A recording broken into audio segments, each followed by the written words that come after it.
Thank you, Director General, for your words of encouragement and optimism and for sharing your vision and your ambition with us. Excellencies, Director General, dear colleagues, it's a great honor to serve together with my ministerial colleague Andrea Meza Murillo from Costa Rica as co-chairs of these global consultations on circular economy. I did not hesitate at all to accept this task, and so I'm now in a position to wish you all early good morning, sunny, hopefully good afternoon, or a very nice good evening. And I'm very much looking forward to the exchange in the coming days and to work with you all on UNIDO's vision and our common vision for a circular economy in an open and transparent manner. I think we all share the knowledge and the view that we face one of the greatest challenges in generations. Humankind's strength and resilience has been put to a test by a pandemic. We all suffer from it, with devastating health, but also socioeconomic consequences, as well as with impacts on the environment. But COVID-19 also offers a possibility. It offers the possibility to build back better. The world is undergoing changes that affect us all and to which we must provide sustainable, responsible, and global solutions and responses. I think more than ever before, it is urgent to work together to a sustainable economy that aims for a just transition and for leaving no one behind. So we need everybody in these efforts in a global transition to a climate neutral, to a resource efficient, to a circular economy, with a view to also continue to engage in enhanced international cooperation and strengthen the global governance. As we are all aware, the urgency for implementing new forms of economy arises from our understanding and from our recognition that the biophysical resources of our planet, this one planet we call home, are limited. But our consumption of resources is growing rapidly. Therefore, we need to find ways out of our economy of take, make, dispose that just does not fit anymore. We urgently need to make our economy circular, and we have to ensure that the transition towards a fossil-free and resource-efficient economy is undertaken as soon as possible.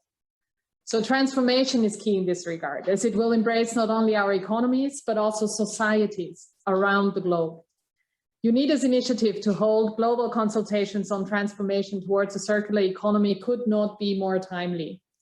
The work of UNIDO to promote circular economy is of great importance to economic integration and cooperation at the national, the regional, as well as at the global level. During the regional consultations in November, there was a common understanding that circular economy is clearly linked with current global crises, such as climate change, pollution, and the massive loss of biodiversity. Circular economy offers solutions for these global challenges.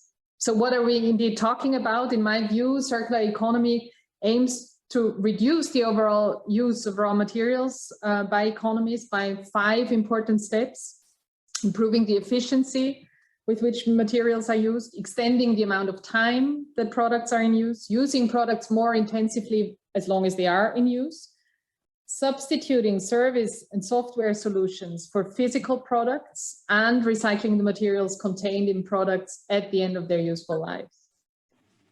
I think citizens around the world give a lot of support to what we are now starting with this consultation. They recognize the need to strengthen both the industrial base of their countries, but they increasingly link public efforts to a requirement that industries are more resource efficient, and that this resource efficiency is an aim in itself, rather than something that fails to pass the factory gate. No form of green economy or circular economy will be able to function without turning to the fundamental characteristic of efficient use of resources into an economically motivated goal along the entire value chain. So a just transition towards circular economy will create opportunities to reduce waste, but also to stimulate product innovation, while at the same time, and that's the good news, while at the same time contributing to sustainable development, to growth, and to creating jobs.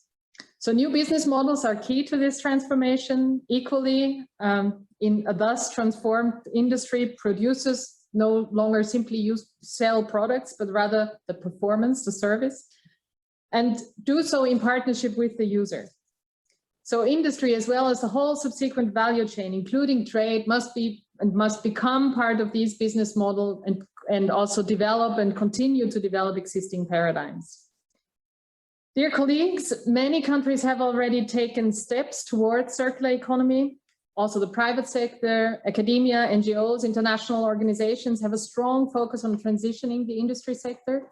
There are still barriers, though, in the transition to a circular economy, in particular in developing countries. So we need to set in place the regulatory frameworks, the incentives for such a transition, and we need to support developing countries in their efforts to do so.